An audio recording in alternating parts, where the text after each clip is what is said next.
হে মানব মণ্ডলী, আমি তোমাদেরকে সৃষ্টি করেছি এক নর এবং নারী থেকে, আদম হাওয়া থেকে সৃষ্টি করেছি। বিভিন্ন ভাষা দিয়েছি, গোত্র করে দিয়েছি, ইন্ডিয়ান করেছি, জাপানি করেছি, কোরিয়ান করেছি, চায়না করেছি, আরব করেছি, ইউরোপিয়ান করেছি, আমেরিকান করেছি, অস্ট্রেলিয়ান বানিয়েছি। এই যে বিভিন্ন জাতগুলো, গোত্রগুলো করলাম, কেন করলাম? লিতাআরাফু, যেন তোমরা একে অপরকে চিনতে পারো। তবে শোনো, এই জাত, এই গোত্র আমার কাছে গ্রহণযোগ্য নয়, আমার কাছে সেই বান্দাই গ্রহণযোগ্য যে বান্দা আমি আল্লাহ আমাকে সবচাইতে বেশি ভয় করে। জোরে বলে সুবহানাল্লাহ। বংশ দিয়ে যদি জান্নাত পাওয়া যেত, আমার নবীর বংশ আর আবু লাহাবের বংশ দুই না এক? আমার আগে যিনি কথা বলেছেন সূরা লাহাব, না?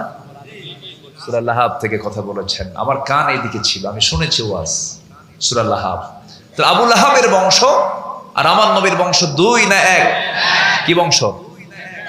নাম কি বলেন?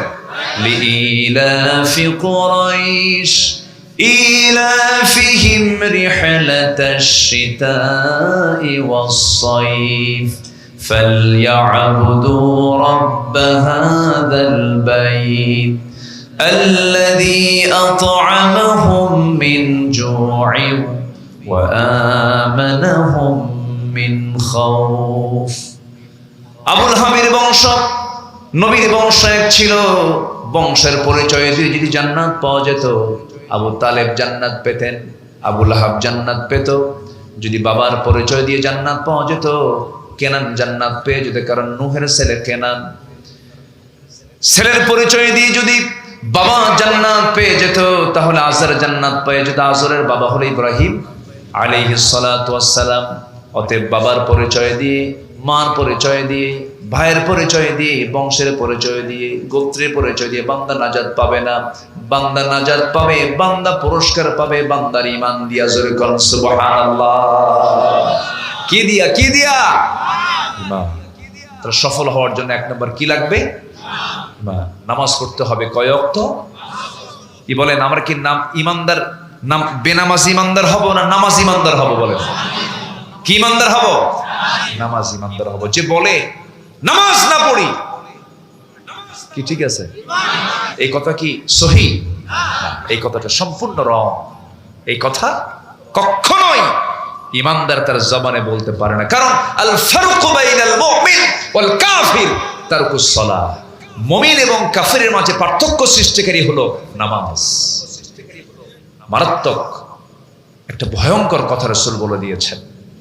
কিয়ামতের দিন আল্লাহ রাব্বুল আলামিন সবার আগে বান্দার যে হিসাবটা নেবেন, যে ইবাদতের, তার নাম কি বলেন?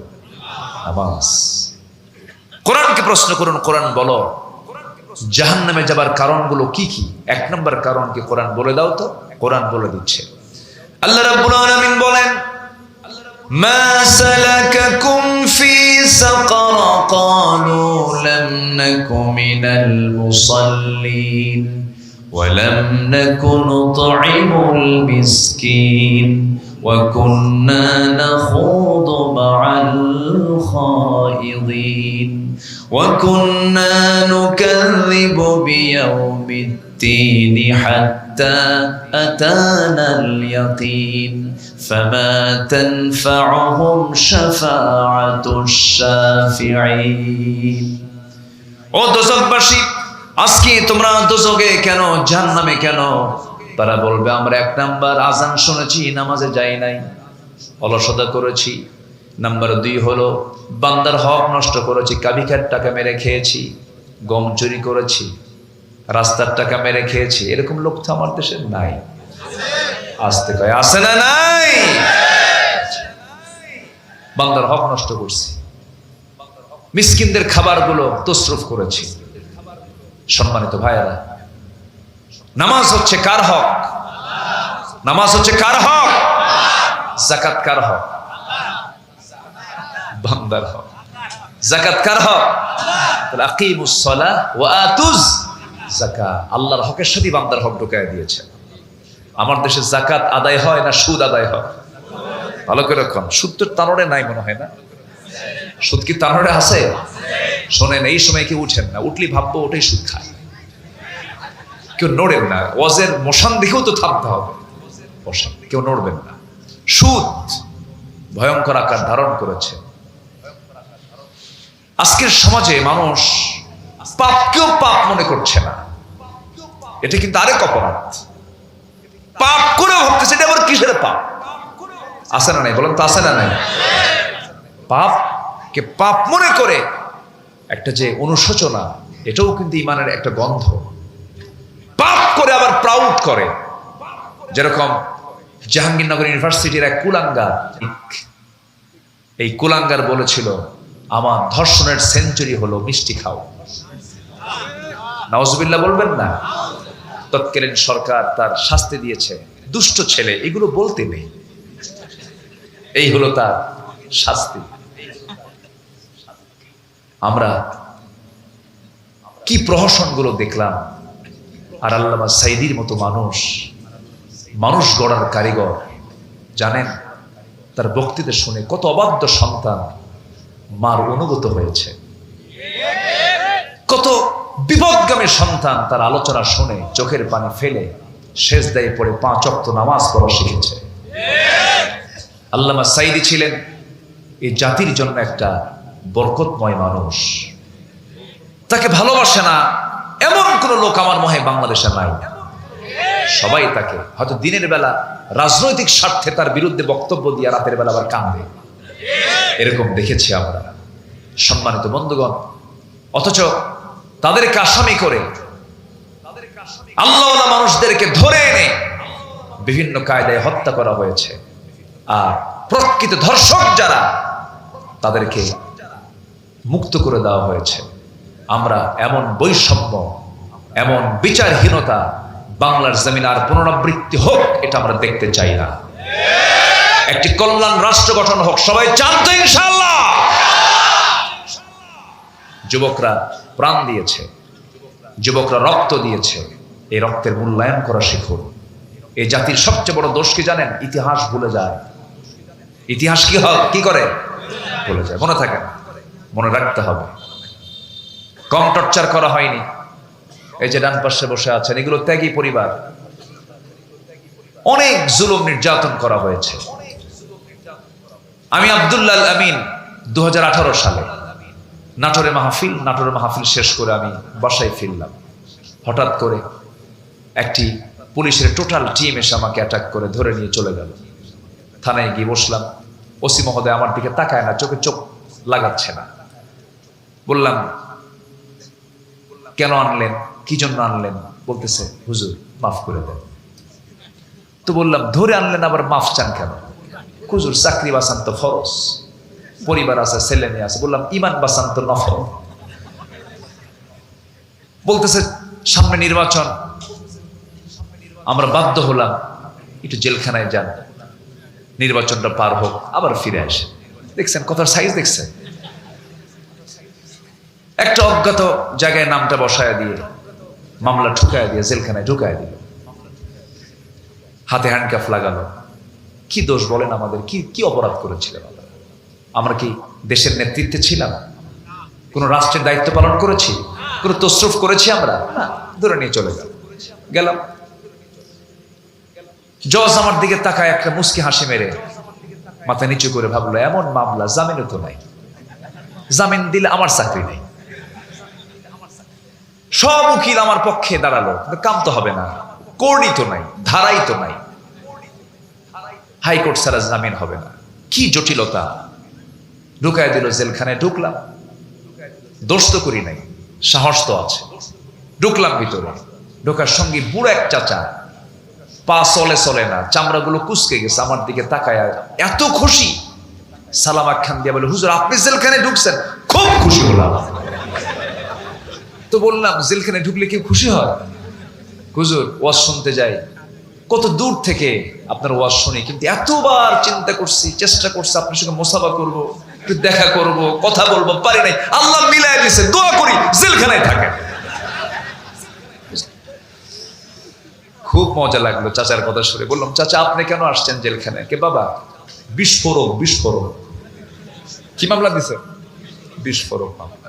আমারে কয়, হুজুর বিস্ফোরক কি খায় না কি করে? এটা কি? এটা মানে চাচা জানেও না বিস্ফোরক শব্দটা কি। এই ছিল 16 বছরের চিত্র। একটা রাস্তার ফকিরকে ধরে নিয়ে এসেও তাকে মামলায় ঢুকায় দিয়েছে। আমরা এরকম কোন পুনরাবৃত্তি আবার আসুক এটা আমরা চাই না। আমরা দেশকে ভালোবেসে সুন্দর করে সাজাবো কোরআনের আয়নায়। কিসের আয়নায় বলেন? কিসের আয়নায় বলেন? চোখ খোলা আছে ইহকাল, চোখ বন্ধ হবে ইহকাল না পরকাল।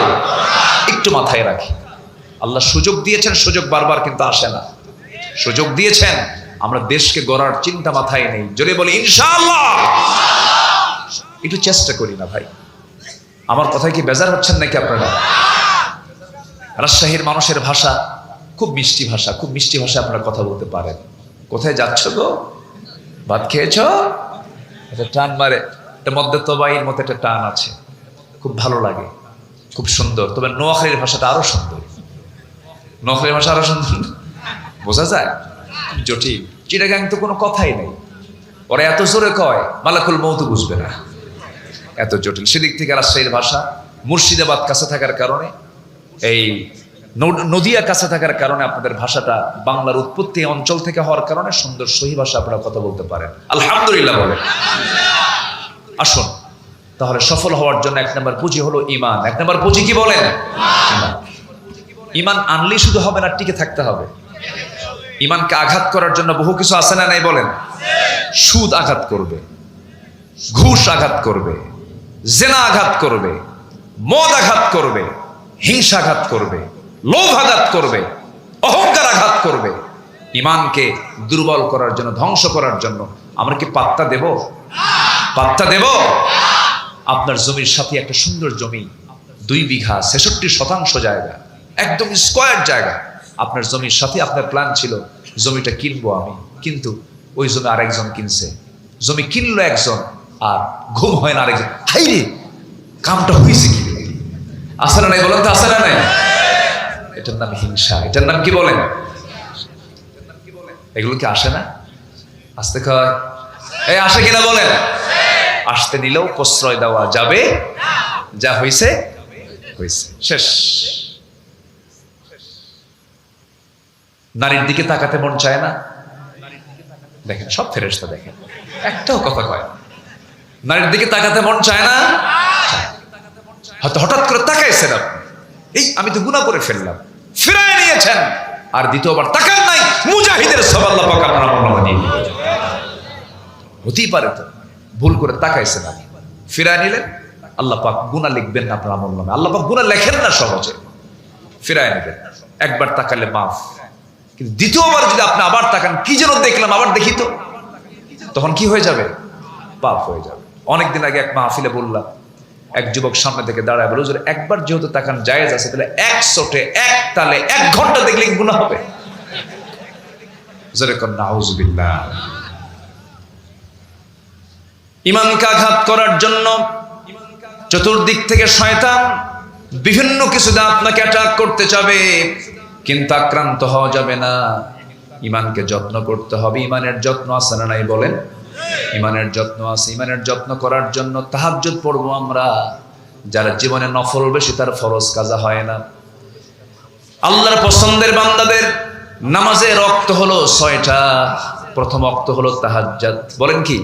وَمِنَ اللَّيْلِ فَتَهَجَّدْ بِهِ نَافِلَةً لَكَ عَسَى أَن يَبْعَثَكَ رَبُّكَ مَقَامًا مَحْمُودًا।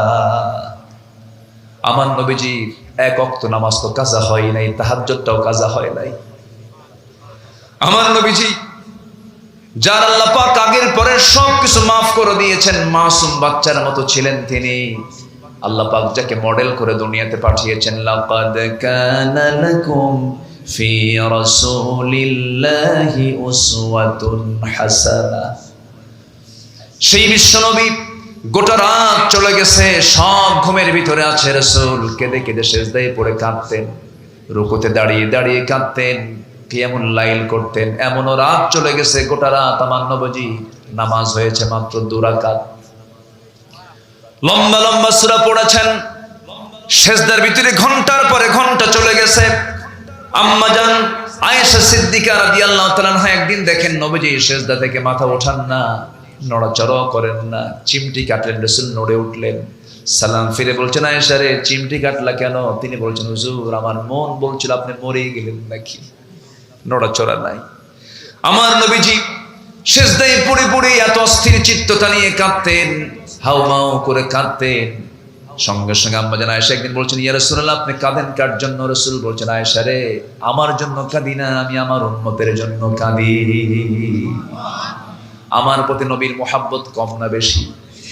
আমার চাইতে আমার নবীর মহব্বত আমার চেয়ে আমার দিকে কম না বেশি?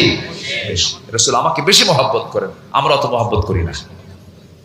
আমার নবী যে মহব্বত করেন সেই মহব্বতটা আমাদের অতটুকু হবে না।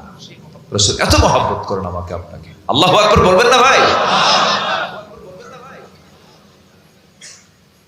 আমার নবীজি একদিন আম্মা জান আয়েশা তাকে বলছেন ইয়া রাসূলুল্লাহ আপনি আমার জন্য একটু দোয়া করুন।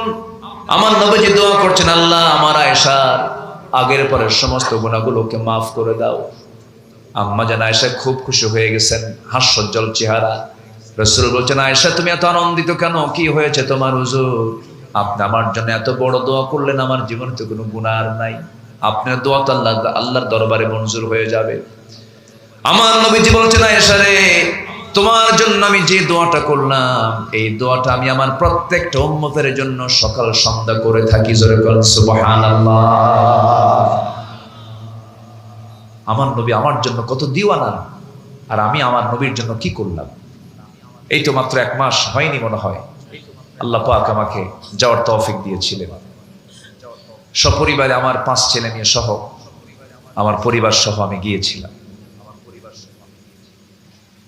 মদিনা থেকে যখন আমি চলে আসতেছিলাম আমার সফর শেষ, ব্যাগটা হাতে নিয়েছি, এয়ারপোর্টে আসবো। আল্লাহি আপনাদেরকে শোনানোর জন্য বলছিলাম, মনে হচ্ছে আমার কত আপনজনকে যেন আমি রেখে যাচ্ছি। আমার সারা জীবনের একটা দোয়া আমি আল্লাহর কাছে প্রায় বলি, আল্লাহ জন্ম দিয়েছো বাংলাদেশে, মূর্তি যখন হবে আল্লাহ মরতে তো হবেই, মরণটা তুমি আমার জীবনের চাইতে প্রিয় নবীর শহরে মৃত্যুটা দিও আমাকে। যেদিন মৃত্যু হবে তার আগ দিয়ে আমাকে মদিনায় নিয়ে যাবে আল্লাহ। এই দোয়াটা আমি প্রায় আল্লাহর কাছে করি। সম্মানিত ভাইয়েরা, রাসূল খুব ভালোবাসেন আমাকে, খুব খুব আমাদেরকে প্রচুর মহব্বত করেন। আমার নবী যে সেই দিন সবাই বলবে নফসি নফসি, আমার নবী বলবেন উম্মতি উম্মতি, আমার উম্মতকে না ছাড়া আমি জান্নাত যাব না, উম্মতকে নিয়ে আমি জান্নাতে যেতে চাই। সেই রাসূলকে মহব্বত করার কি দরকার আছে ভাই? আসতে বলবেন না আছে? মহব্বত করতে হবে।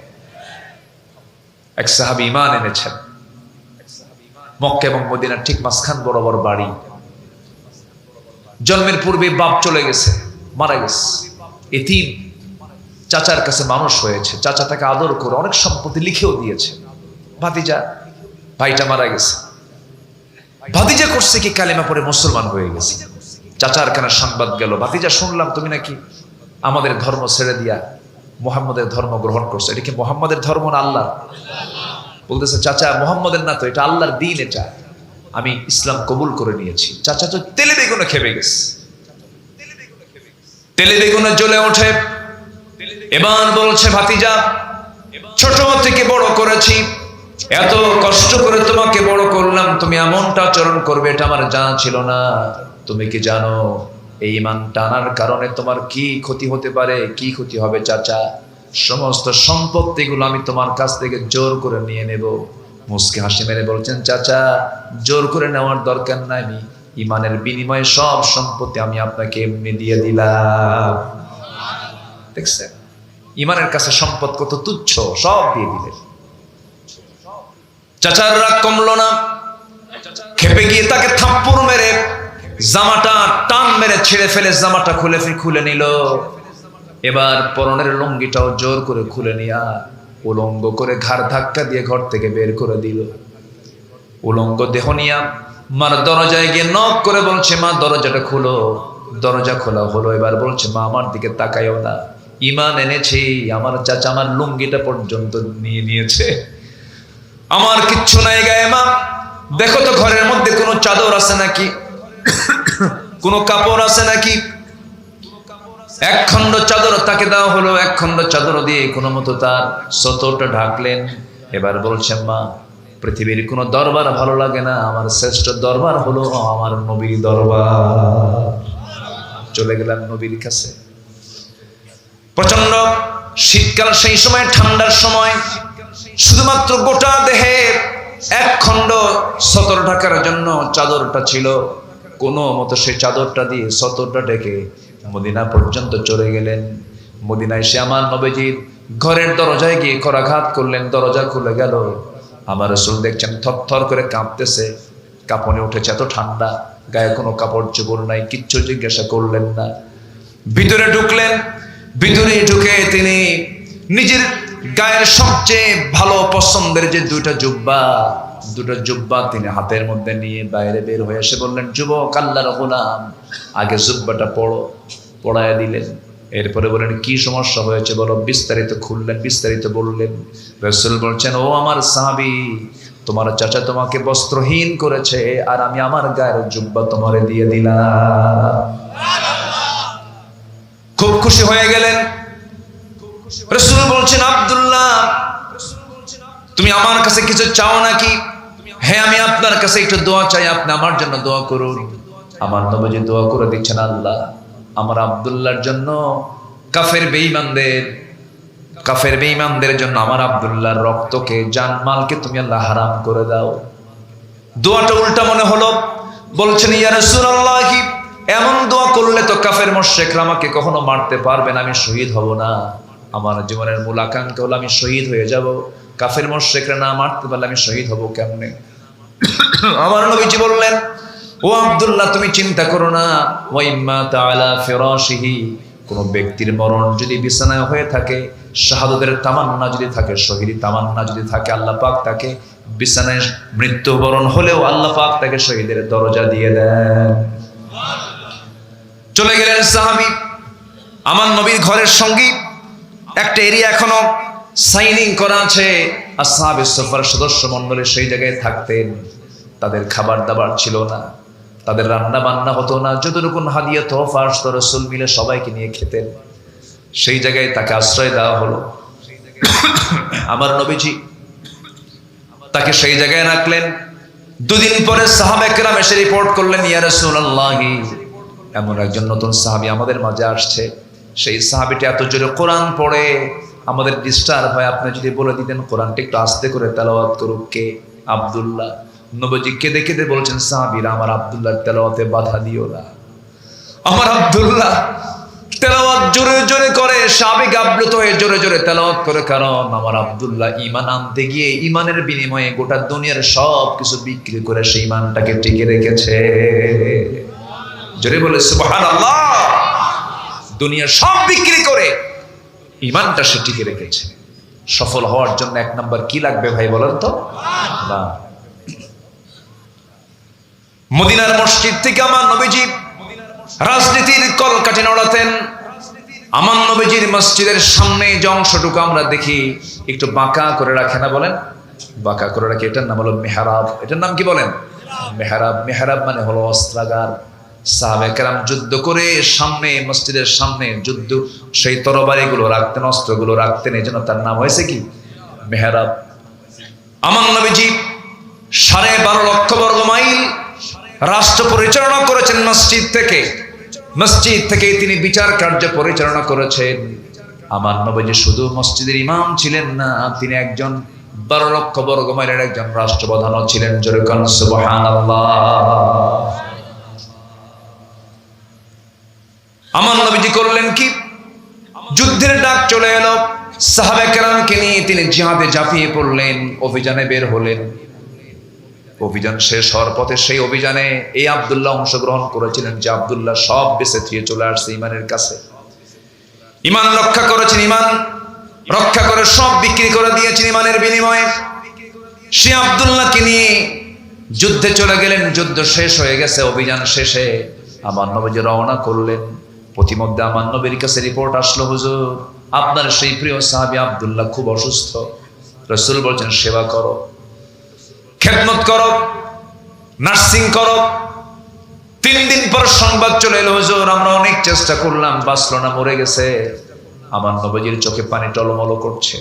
রাসূল বলেছেন, আব্দুল্লাহর জানাজার আয়োজন করো। আব্দুল্লাহর জানাজার নামাজ কেউ পড়াবে না, আমি রাসূল নিজে তার জানাজার দায়িত্ব কাঁধে নিয়ে নিলাম। সাহাবায়ে কেরাম জানাজায় দাঁড়ায় গেছে। আমার নবীজি লাশ সামনে রেখে রাসূল নিজে জানাজার দায়িত্ব গ্রহণ করলেন, জানাজা পড়ায় দিলেন।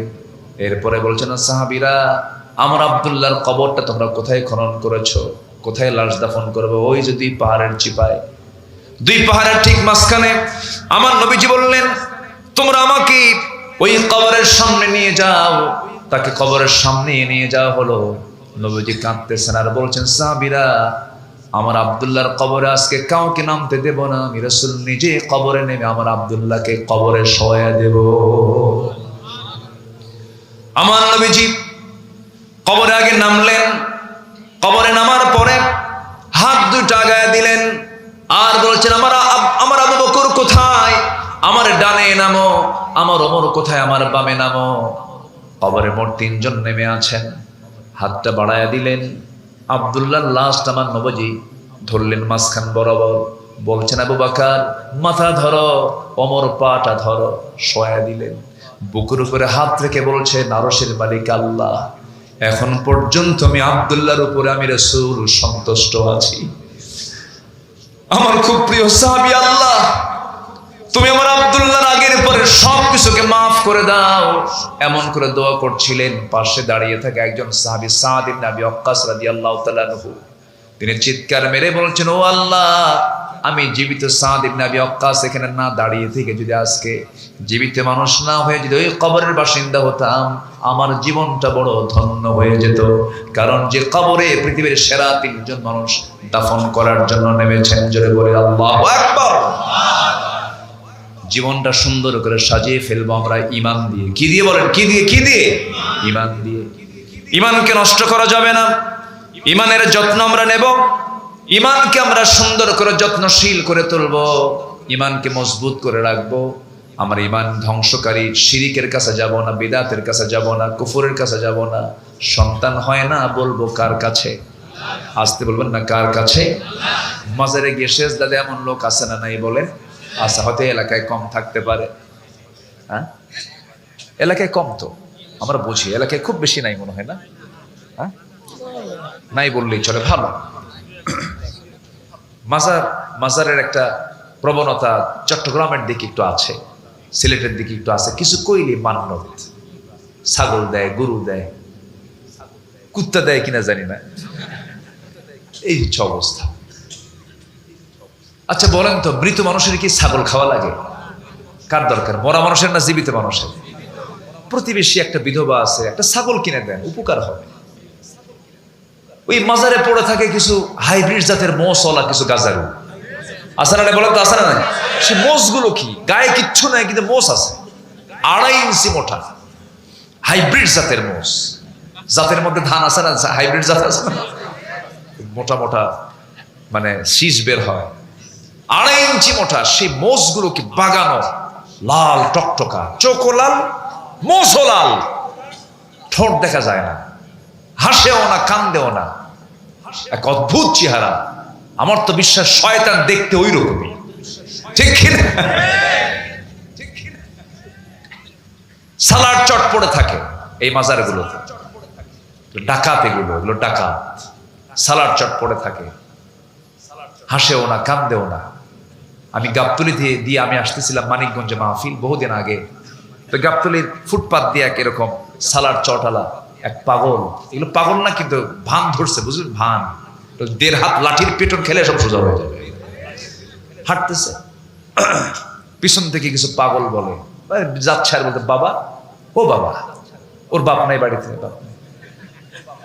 এই অন্যজনের বাপকে বাপ বলে, বাবা, ও বাবা, বাচ্চা দিবা? ও কি বাচ্চা দেওয়ার মহাজন? বাচ্চা খেয়ে দিবে, বাচ্চা খেয়ে দিবেন আল্লাহ। বাবা কোনো কথা কয় না, বাবা হাঁটে, হাঁটতে হাঁটতে পেশাব করতেছে। পিছন থেকে পাগলগুলো বলে, এই তো বাবার রহমতের পানি ঝরা শুরু হয়েছে। মানুষ কি এত মূর্খ হয়? একটা কথা মাথায় রাখবেন, কোন পাগলের উপরে কোনো শরিয়া নাই, পাগলের উপরে কোনো শরীয়ত আছে? পাগল যদি কাউকে খুন করে ওর কি বিচার হবে? কোন বিচারপতি রায় দিতে পারবে? শুধু পাগল। পাগল ঘুমন্ত ব্যক্তি আর শিশু, শিশু, পাগল এবং ঘুমন্ত ব্যক্তির উপরে কোনো শরিয়াত নাই, কোনো হুকুম কার্যকর হবে না। অতএব এই গাজারু মাদারু অসামাজিক ব্যক্তিত্বহীন পাগল ব্যক্তি কখনো আল্লাহর ওলি হতে পারে না। এই বিষয়টা মাথায় রাখলেই এগুলো দেখবেন এগুলো সব ভণ্ডামি। বাবার মাজারে গিয়ে বলে, বাবা দেখো তো আমার 26 বছর বিয়ের বয়স, বাচ্চা হয় না, দেখো তো আমার কপালে কিছু আছে নাকি? কপালে দিয়ে রাখে, বুঝলেন? বাবা দেখে কপাল, চোখ বন্ধ করে থাকে 10 মিনিট, কিচ্ছু কয় না। হঠাৎ করে বলে যা। কি বুঝতেছেন কি আপনারা? মানে কিচ্ছু না, পুরো ভণ্ড। পিটাইয়া সোজা করতে হবে এই সমস্ত বেদবদের, ঠিক কি না? আল্লাহ যাকে দেন ছেলে দেন, যাকে চান মেয়ে দেন, যাকে চান কিচ্ছু দেন না। সকল ক্ষমতা কার? আস্তে, সকল ক্ষমতা কার? আল্লাহ। ঈমানকে কখনো এইরকম করে নষ্ট করা যাবে না। শিরকের কাছে আমরা যাব না, জোরে বলি ইনশাআল্লাহ। সকালে বাকি দেওয়া যাবে না, শনিবারে কি বাঁশ কাটা যাবে না, বৃষ্টির দিন বিয়ে করা যাবে না, বৃষ্টির দিন বিয়ে করলে সারা জীবন চোখের পানি ফুরাবে না। ওরে কি হাদিস পাইছে যে আল্লাহ! এগুলো উদ্ভট বানোয়াট কথা, এগুলোকে বিশ্বাস করা যাবে? সকালে বাকি দেওয়া যাবে না। কেন দেওয়া যাবে না? আপনি কেন বাকি দিতে পারবেন না সকালে? কে বলেছে? দিনটাইতে শুরু করলেন আপনি করজ দিয়া, সব হবে আরো। কিন্তু এখন বাকি দেওয়াটা নিরাপদ না বিপদ? বলেন নিরাপদ না বিপদ? যে ঋণ দেয় সেই বিপদে থাকে, ঋণের টাকা সঠিক সময় আসে না। এটা হচ্ছে অনিসলামী সমাজের একটা অন্যতম বৈশিষ্ট্য। এটা ইসলামী সমাজের, এটা হচ্ছে ইসলামের প্র্যাকটিস থাকলে যে ঋণ নাই সেই টেনশনে থাকতো আমি ঋণটা শোধ করবো কখন। কিন্তু এখন টাকা দিবেন, সম্পর্কই শেষ, বন্ধুত্ব শেষ, থাকে না। ঋণের টাকা আপনি দিলেন, 2 মাস চলে গেল, দেয় না দেয় না দেয় না। একদিন রাগ করে বলেন, ভাই তুমি কি আমার টাকা দিবে না? তুই এখনো টের পাস নাই? কি কথা বুঝলেন নাই? শেষে রাগ করে কয়, যা, তোর কাছ থেকে আমার যদি ব্যক্তিত্ব থাকে জীবনে আর টাকা চাবো না, হাসুরের দিন তুলে নেব। জবাবে বলতেছে, লম্বা ডেট পাইছি, যা। কথা কি বুঝতেছেন আপনারা? বলেন তো এটা কি ঈমান? বলেন এটা কি ঈমানের পরিচয়? 1 পয়সাও যদি কেউ ঋণ করে যায়, কিয়ামতের দিন আল্লাহ পাক আগে ওটা আগে ধরবে। শাহাদাত ক্যান্সেল, জান্নাত ক্যান্সেল, আগে ঋণ শোধ কর। তাহলে বলেন ঈমানের সাথে ঋণের একটা বিশাল বিষয় আছে না নাই? বিষয় আছে, সংযোগ আছে না নাই? মৃত্যুর আগে আল্লাহর কাছে বলতে হবে, আল্লাহ আমাকে ঋণ মুক্ত হয়ে তোমার সাক্ষাৎ করার তৌফিক দিয়ে দাও। বলেন বোঝেন নাই? বোঝেন নাই? বোঝেন নাই? তাহলে এখন বলেন, ঋণদাতা ছোট হয়ে থাকবে না ঋণ গ্রহীতা ছোট হয়ে থাকবে? ঋণ গ্রহীতা, ভাই তোমার কাছে আমি ঋণী, দোয়া করো আমি যেন খুব সুসময় দিতে পারি, আমি যেন দিতে পারি। ভাই এটা হচ্ছে একটা মুসলিমের জবান হবে। অথচ যে ঋণদাতা সে চরম মুসিবতে পড়ে যায়, এমনকি টাকা পর্যন্ত মার দিয়ে দেয়, এমন রেকর্ড আছে না নাই? বলেন তো। এগুলো ঈমানের সঙ্গে সাংঘর্ষিক। আল্লাহ বোঝার তৌফিক দান করুন, জোরে বলি আমিন। সফল হওয়ার জন্য শর্ত হলো 9টা, কেবল চলতেছে কয় নাম্বার? নুরু, ওয়াজ কি শেষ না শুরু? বলেন শেষ না শুরু? আরো আছে 8টা, শুনবেন তো? এবছর না সামনের বছর? এবছরে শুনবেন, দেখা যাক, জোরে বলি ইনশাআল্লাহ। আমার কথায় কি বিরক্ত হচ্ছেন আপনারা? রাগ করতেছেন আপনারা? আল্লাহ কবুল করুন। অনেক মা বোন মাহফিলে আসছেন, মা বোনরা মাহফিলে আসলে কি সুন্দর করে আসে, বোরকা পরে আসে, ঢেকে ঢুকে আসে, কিন্তু মার্কেটে গেলে কি যেন হয়। হ্যাঁ, এরকম হয় না? আচ্ছা, মাহফিলে কি কোনো ফিতনা হওয়ার সম্ভাবনা আছে বলেন তো? মাহফিল কিন্তু ইসলামের জায়গা, দ্বীনের জায়গা, এখানে কিন্তু ফিতনার তেমন সম্ভাবনা নাই। কিন্তু মার্কেটে ফিতনার সম্ভাবনা আছে না নাই বলেন তো? ওই জায়গায় লিপস্টিক লাগায়, কি লাগায়? লিপস্টিক লাগায়, আশকারা মাস্কারা, যুবকের তো কাম সারা। মা, এগুলো করা যাবে না। আপনার সৌন্দর্য স্বামীর জন্য। কার জন্য বলেন? কার জন্য? স্বামীর জন্য আপনার সৌন্দর্য বরাদ্দ। টোটালটাই পাবে হলো আপনার স্বামী। আর কেউ ওই সৌন্দর্য দেখার অধিকার রাখতে পারে না। তাহলে সমাজ ঠিক থাকবে। আপনার কাছে আপনার স্ত্রী চির সুন্দরী যদি রাখতে চান, পৃথিবীর কোন নারীর দিকে আপনি তাকাবেন না, দেখবেন আপনার স্ত্রী হয়ে গেছে গোটা পৃথিবীর সবচেয়ে সুন্দরী নারী। আর আপনার নজর যদি কুত্তা নজর হয়, কি নজর খান, কি রাগ করতেছেন নাকি আপনারা? কুকুর তো যেটা পায় সেটাই খায়। আমি কি ভুল বলতেছি ভাই? কুকুর যা পায় তাই খায়। কিন্তু ইমানদারের নজর থাকবে হারামের দিকে না হালালের দিকে? অন্যের বউ না নিজের বউ? অন্যের বউ না নিজের বউ? যুবক বিয়ে করছে, 3 দিন যাই নাই, মন খারাপ। এই মন খারাপ কেন? নতুন বউ মন খারাপ কে ভাই? বিয়ে তো করছি, কিন্তু সুমনের বউটা দেখতে কত সুন্দর। দেখেন নজর গেছে সুমনের বউয়ের দিকে। অন্যের বউয়ের দিকে নজর দিলে কি নিজের বউ সুন্দর হয়?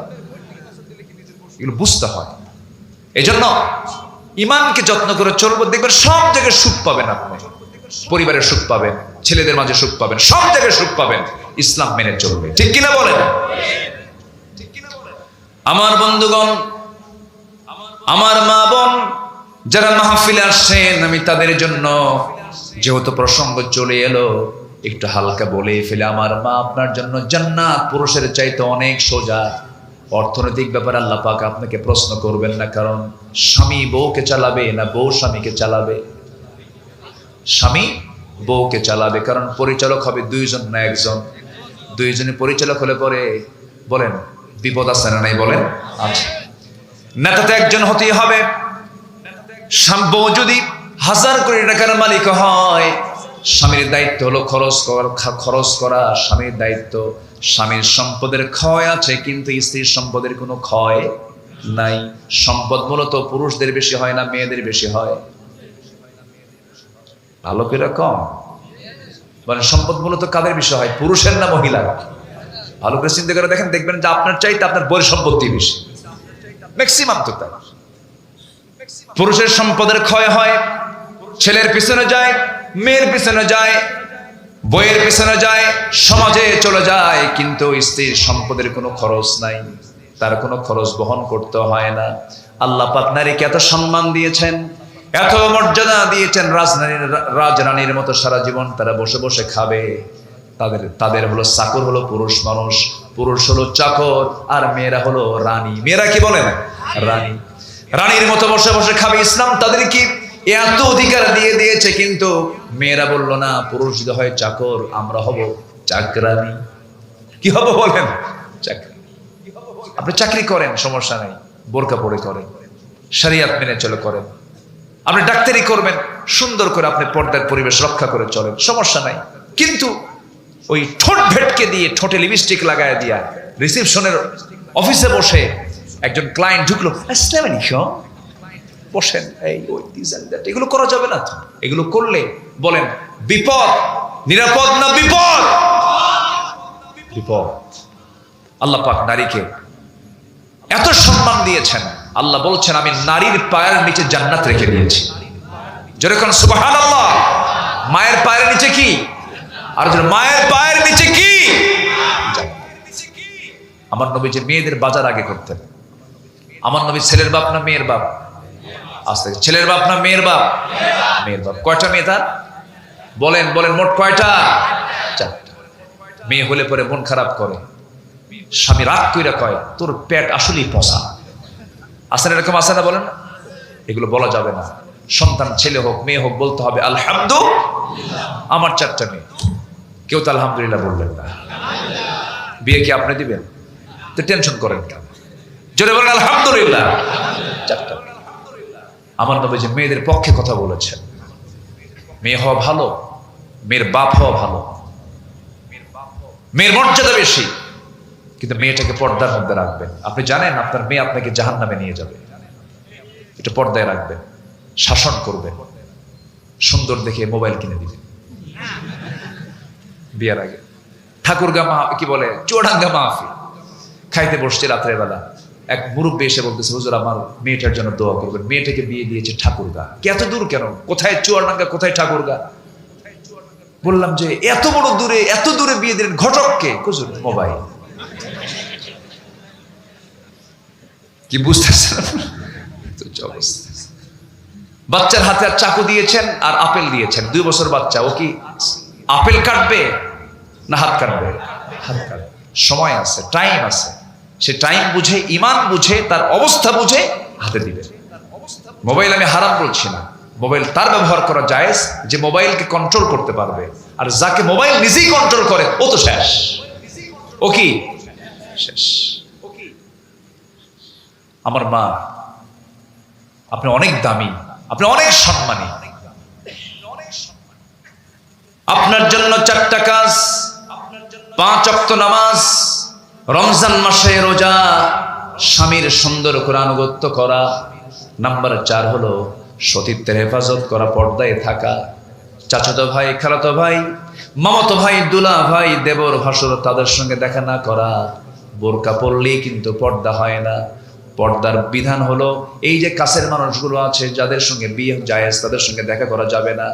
খালা আসবে, সমস্যা নাই, কিন্তু খালার সঙ্গে যে বোন থাকবে সেই বোনের সঙ্গে দেখা করা জায়েজ নেই। খালাকে দেখা করা জায়েজ, খালাকে দেখা জায়েজ, খালা মায়ের মতো, ফুফু মায়ের মতো, ফুফুর সঙ্গে দেখা করা জায়েজ আছে, কিন্তু ফুফুতো বোনের সঙ্গে দেখা করা জায়েজ নাই। পর্দার বিষয়গুলো মেনটেন করতে হবে। শুধু খালার বাসায় আসে, শুধু বলে খালাম্মা আসসালামু আলাইকুম, খালাম্মা আসসালামু আলাইকুম, ঘন ঘন সালাম দেয়। বোন আছে যে, তাহলে সালামের মতলব ভালো, এগুলো খেয়াল করতে হবে। দুলাভাই হোন্ডায় চড়া যাবে না। 1000বার দুলাভাই বলুক, শালিকার উচিত দুলাভাই থেকে দূরে থাকা, কারণ বেড়াই তো ক্ষেত খায়। কি আসতে কোন কেন? বেড়া ক্ষেত খায়। খেয়াল করতে হবে, দূরের মানুষের ক্ষতি কম, কাছের মানুষের ক্ষতি বেশি। দুলাভাই বলল ওঠ, এই সুইট ওঠ। সুইটি বলবে না আমি উঠবো না। আপনি আমার বড় বোনের হাজবেন্ড, আপনার হোন্ডা আমার চলা যাবে না, আপনি আমার বোনকে নিয়ে ঘুরুন, চলুন। জোর করে তুলতেছে, ওঠ, তুই আমার শালি হোস।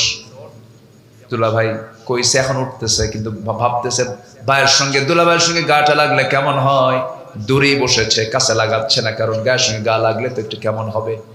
দূরেই বসেছে, মাঝখানে গ্যাপ রাখছে। দুলাভাই সামনে যেমন ব্রেক মারছে, এক ব্রেকে গ্যাপ পুরো। গ্যাপ পূরণ করার সুযোগ দেওয়া যাবে না, চিমটি কাটার সুযোগ দেওয়া যাবে না। জেনা এইভাবে ছড়িয়ে পড়ে, গুনাহ এইভাবেই ছড়িয়ে পড়ে। যেখানে গুনাহ, যেখানে জেনা আছে সেখানেই মদ আছে, মদ আছে যেখানে গুনাহ, জেনা আছে সেখানে জেনা আছে, যেখানে খুন আছে সেখানে। ঠিক কি না? একটা পাপের সঙ্গে আরেকটা পাপ জড়িত, একটা পাপের সঙ্গে আরেকটা পাপ কি জড়িত। এই 4টা কাজ আমার মায়েরা করবেন, সিকিউর থাকবেন, সম্মান পাবেন, মর্যাদা পাবেন, সব জায়গায় আপনার দামটা হয়ে যাবে। আমার রাসূল বলেছেন 4টা কাজ করবে যে নারী, তার জন্য 8টা জান্নাতের দরজা তার সামনে খোলা থাকবে। জোরে বলেন সুবহানাল্লাহ। সফল হওয়ার জন্য শর্ত হলো 8টা। 1 নাম্বার শর্ত হলো ঈমান আনবো, নেক আমল করব। নাম্বার 2 হলো পরিশুদ্ধতা, তাজকিয়াতুন নফস, নফসের শুদ্ধতা। আল্লাহ পাক বাহিরে দেখবেন না, ভিতরটা দেখবেন। বলেন বাহির না ভিতর? বাহির না ভিতর? ভিতর। ভিতরটা আল্লাহ রাব্বুল আলামিন দেখবেন। মুনাফিকের ভিতর কখনো সুন্দর হয় না, ইমানদারের ভিতরও সুন্দর, বাইরেও সুন্দর। আল্লাহ রাব্বুল আলামিন বলেন, ক্বাদ আফলাহা মান তাযাক্কা ওয়া যাকারা ইসমা রাব্বিহি ফাসাল্লা বাল তু'থিরুনাল হায়াতাদ দুনিয়া ওয়াল আখিরাতু খায়রুন ওয়া আবকা ইন্না হাযা লাফিস সুহুফিল উলা সুহুফি ইব্রাহিম ওয়া মূসা। জোরে বলুন আল্লাহু আকবার। কোন বান্দা সফল, কোন বান্দা সাকসেস, কোন বান্দা সফল? সেই বান্দাই সফল যে ব্যক্তি তার নফসকে শুদ্ধ করতে পেরেছে। ইন্নাল্লাহা লা ইয়ানজুরু ইলা সুওয়ারিকুম, আল্লাহ তোমাদের চেহারা দেখবেন না, ওয়ালা ইলা আজসামিকুম, তোমাদের দেহ দেখবেন না, তোমাদের গড়ন দেখবেন না। আল্লাহ তোমাদের দেখবেন তোমাদের অন্তরের খবরটা কি, অন্তরটা ঠিক রাখতে পেরেছো নাকি। এই জন্য আমরা অন্তরটাকে পরিশুদ্ধ করব। জোরে বলি ইনশাআল্লাহ। অন্তরের রোগ আছে না নাই? অন্তরের রোগ আছে না নাই? হিংসা কি কি একটা বলেন তো? রোগ। লোভ একটা রোগ, অহংকার একটা মারাত্মক রোগ। এই মনের এই রোগগুলোকে আমার শরীর থেকে, আমার মন থেকে ঝাড়িয়ে ফেলতে হবে। মানুষকে এড়িয়ে চলা, মানুষকে অবজ্ঞা করে, এটাও একটা রোগ। ولا تصعر خدك للناس ولا تمش في الأرض مرحا إنك لن تخرق الأرض ولن تبلغ الجبال طولا জোরে বলুন আল্লাহু আকবার। মানুষকে এড়িয়ে কথা বলবেন না, মানুষকে আন্ডার এস্টিমেট করবেন না। গরিব মানুষ রিক্সা চালায়, আমি প্রায় লক্ষ্য করে দেখি ঢাকা শহরে রিক্সাওয়ালাদেরকে থাপ্পড় মারে। কিছু আছে বেয়াদব, আছে না, এরকম আছে না? আছে না? বেচারা কম বোঝে, কম জানে, ভাড়া একটু হয়তো বেশি চাইছে, থাপ্পড় মেরে ফেললো, আন্ডার এস্টিমেট করে ফেলে। আপনার সামনে আপনার বাড়িতে কোনো ফকির চলে এসেছে, ফকিরকে বেশি আপনি প্রশ্ন করার দরকার নেই, আপনার সামনে তো আসছি, সে এত প্রশ্ন করেন কেন? এই তুমি যে ভিক্ষা করো, নামাজ পড়ো, আচ্ছা ভিক্ষার শর্ত কি নামাজ পড়ো? হ্যাঁ, তুমি কি নামাজ পড়ো নাকি? হ্যাঁ পড়ি। কয় ওয়াক্ত? 6 ওয়াক্ত। তুমি কি দোয়া কুনুত পারো? দেখেন তো, দোয়া কুনুত কি সহজ দোয়া বলেন? এত শর্ত জোড়ায় দিবেন কেন? কোন সাইল আপনার সামনে আসছে, কোন ফকির আপনার সামনে আসছে, কোন তর্ক বিতর্ক করা যাবে না। পারলে বলবেন এই যে নাও দিলাম, না পারলে বলবেন মাফ করো, আমি পারলাম না। ওই বান্দাটাও আল্লাহর বান্দা, ওই ফকিরটাও কিন্তু আল্লাহর বান্দা, সাধারণ সন্তান, কাউকে অবজ্ঞা করা যাবে না। আমার নবীজি একদিন বসে আছেন, দুজন কুরাইশদের বড় নেতার সামনে বসে আছে। এক অন্ধ সাহাবী নবীর সঙ্গে দেখা করতে আসছিলেন। রাসূল ওই অন্ধ সাহাবীর দিকে না তাকায়া বারবার কুরাইশদের দিকে তাকায়া তাকায়া কথা বলছিলেন, তাদেরকে দাওয়াত দিচ্ছিলেন।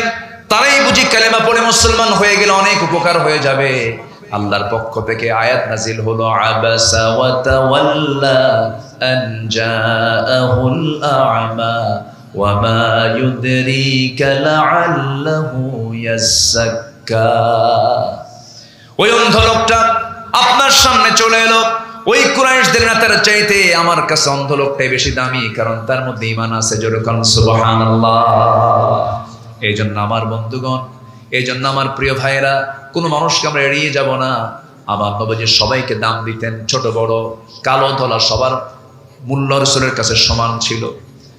ছোট্ট ছোট্ট বাচ্চারা নবীর সামনে এসে বসে পড়ত, নবীজি তাদের সঙ্গে খেলতেন। আবার স্ত্রীদের মাঝে যখন যেতেন স্বামী হয়ে যেতেন, বাচ্চাদের মাঝে যখন যেতেন বাবা হয়ে যেতেন। আবার যখন তিনি সাহাবীদের মাঝে যেতেন তখন তিনি বন্ধু হয়ে যেতেন। যুদ্ধের সময় যেতেন তিনি যোদ্ধা হয়ে যেতেন। বিচারপতির চেয়ারে বসতেন, বিচারপতি হয়ে যেতেন।